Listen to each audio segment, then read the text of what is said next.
General cargo and got hit by a rogue wave at sea. We understand it damaged her steering gear as well as... What the heck? And what is up, man? You know, I'm back at it with another video. So let's just get straight into it. We watching my boy Tyler. You know, he's investigating the Bermuda Triangle. That's me on top of a sunken ship in the middle of the Bermuda Triangle trying to figure out why boats, planes, and ships are rumored to sink, crash, and disappear here. But first, to get here, I had to fly to Bermuda. Like, what goes on inside the Bermuda Triangle? Or if y'all ever would, like, take the trip there. Down in the comment section. Via plane. All right, we're doing this. And everything was going great until we hit unexpected turbulence. Thank you for your patience, and please remain seated with your seatbelts securely fastened. This is no joke. The triangle's not to be played with, and we're playing with it. This must have just been 97 minutes straight of pure coincidental bad luck, right? We have 30 minutes left. Praying to God for a safe landing. Or was it the Bermuda Triangle? Things were off to a suspicious start. The plane has landed. No plane crash, no casualties. Now we need to investigate. We made it to Bermuda. Beautiful island-looking thing. I don't care. I'm here to dispel one myth. Is the triangle real and is it deadly? After surviving my flight, I waved down a taxi and headed towards the dockyard to see if any local fishermen here have seen anything unusual in the triangle's waters. You know any fishermen? Of course I fish myself. But Oh, really? Yeah. But there are a lot of things in the water, especially these days. Fisherman right there. That's the guy you want to talk to. How you guys doing? We're trying to see if this Bermuda Triangle myth is real or not. No, Bermuda Triangle ain't fake, bro. It ain't fake? No, you come around here and see some names. This is someone who lost their life. These are guys lost at sea. This is your guys' friend? Yes. What happened? They got caught in bareback. They went fishing. Okay. Read it. And he never returned. Never returned. What happened though? Water caught him. Bareback. The mystic waters. Actually? I ain't joking, man. People go missing there. Never found nothing. I tell you, it's serious. Yeah. It's right, very serious. I lost my brother-in-law. Guy was so strong. He was up there fishing. They found him 2 miles away. It's crazy. Boats, planes, ships, and everything have been missing. You would say the Bermuda Triangle has some legitimacy. Yes, most definitely. It's real. Yeah? It's real. Okay. You get spooked out there? Of course. Yeah? All right. See you guys. Bye. After hearing from people who had lost loved ones to the Triangle y'all over there Savagery, talking another shit. taxi driver took Yeah, me it's to a real. local monument It's where real. he said I'd understand how serious the locals treated the triangle here. Making a little mini documentary on the Bermuda Triangle. Well, whether you believe in it or not, I had a personal experience 10 miles off Bermuda, and the weather changed in an instant. And we thought we were coming back to the island when we would end up going away from the island. Okay. And if it wasn't for some fishermen that were coming in, we would have ended up being lost at sea. So I believe that there's an energy force in certain parts of the world that is unexplained. Bermuda Triangle being one So of them. the evidence is there. And I've seen... You know what I find funny about this, right? Like, my bad to keep pausing it, but how they over here talking about, yeah, you know, I'm so scared to go out there and this, that, and third. You gotta watch out, blah, blah, blah. But they're the first people to go right back out there. Like, you know, is it just me? Or, like, you know, we all sipping the seawater today. Many things happen. Giant squid? Seen that. Oh. Could it have swallowed your boat? Nah. Oh, man. Sure. That's too much. There's only so much we know when it concerns the ocean. Think about it. How Yeah. far can you go down? Sea over the last 5 centuries, a sunken ship that commemorated countless lives lost at sea over the last 5 centuries. 500 years of technological improvements and still people go missing in these waters. How? The Bermuda Triangle. Why? We don't know yet. So we're gonna find a captain and a boat, go into the water and see if there's anything compelling out there to prove why people keep disappearing. Your name is? Dylan.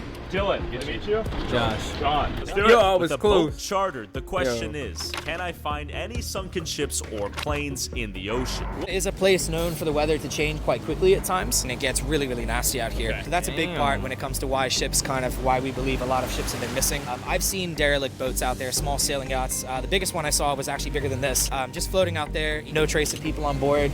In fact, a couple of them, we saw names and looked up the names, and those people have been missing for like 6 months.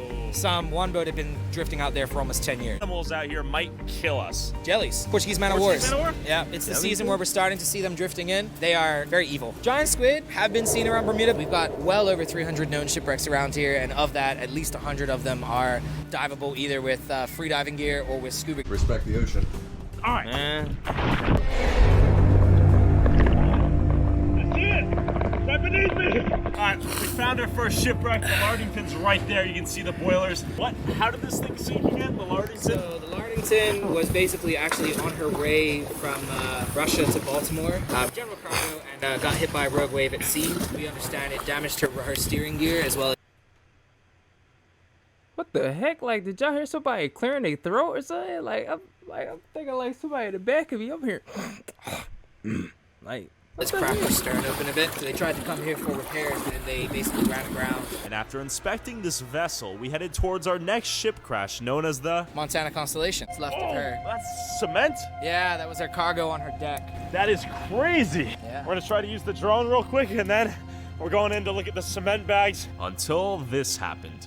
The drone cannot take off because the IMU is out a bunch of errors. Right now the drone is saying that it's 160 feet below ground. Now it's 300 feet in the air. 197, 80 to 41, it's tweaking out. The question was, did sunken ships like the Montana suffer similar technological errors like our drone right now? And with cargo from ancient ships everywhere you look, from ancient glass. So this would have been like a window pane or a glass door. To empty morphine bottles, one can only wonder what made this ship sink to the bottom like so many others. With every part of it feet across from each other, spread across the ocean floor. While these ships were sunken deep enough to make you feel like your eyes are being squeezed out of your skull and your eardrums are exploding, the fact that it's only a 15-foot dive beneath you makes you wonder, what sunk these ships? A storm? A giant squid? An interdimensional black hole? A 100-foot wave? And how did this legend grow to become a household name? I wondered. Captain, we've seen 3 shipwrecks. Where are we headed next? We're gonna head to shipwreck number 4 that is historic and old,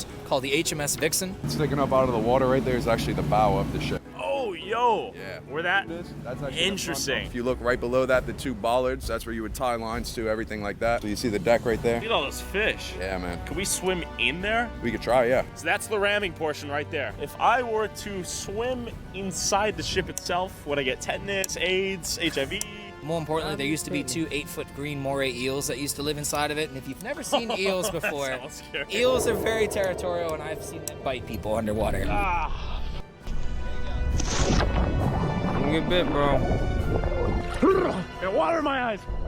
Just a giant sunken ship behind me. And here's what it looks like on the inside. It's pretty surreal. And after stepping on an ancient sunken ship with my own 2 feet, Captain wanted to show me a few ships that had just wrecked in the last few years. That bad boy's straight up upside down. So this is the Bermuda Triangle's most recent work. Yeah. As a captain, do you believe in the Bermuda Triangle myth? I do. The fishermen we talked to, I will say, they looked spooked in the eyes. They were probably a little drunk. If our second plane makes it back to America, I will believe officially the Bermuda Triangle's a myth. And after debunking the myth, I boarded my flight back to Miami and lived happily ever after. Damn, I made it to the airport. The question is, do I make it over the ocean? Probably. Yeah, he left my boy hanging. I made it. He had to look at his hand real quick. Back to Miami and lived happily ever after. I made it to the airport, but the question is, do I make it over the ocean? Probably. One more flight to go and the myth is debunked. Aw.